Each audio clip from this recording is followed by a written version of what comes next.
Witam. Od tego roku mam przyjemność jeździć w teamie Blizzarda. Nazywam się Maciek Gargul. Prowadzimy Team Ski and Racing Team, który prowadzi testy dla klientów sklepów sportowych, dla sklepów.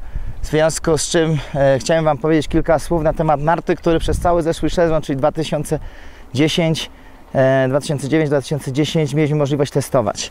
Mam przyjemność przedstawić nartę Blizzarda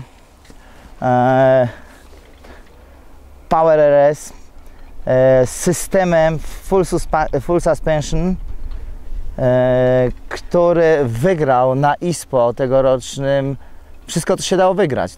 Jest to narta wyróżniona za innowacje technologiczne i przede wszystkim, co Was może najbardziej interesować, wyczuwalne dla każdego narciarza, który jeździ dynamicznie lub zdecydowanie na nartach. W rękach mam obecnie nartę gigantową o geometrii 113, dziób narty 68-97 piętka. Narta o rdzeniu drewnianym z elementami karbonu, z elementami magnezjum, które daje absolutnie dużą dynamikę narcie. Przy tego typu narcie, przy jeździe, jest narta ta dedykowana do długiego skrętu, do skrętu dynamicznego.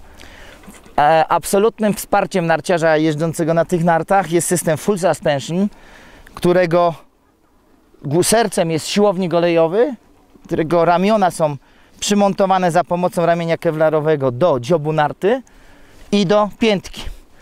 Co w praktyce, w momencie wprowadzenia narty, narta się fantastycznie ugina, natomiast przy wyjściu zniwelowane są praktycznie do maksimum wszelkie drgania.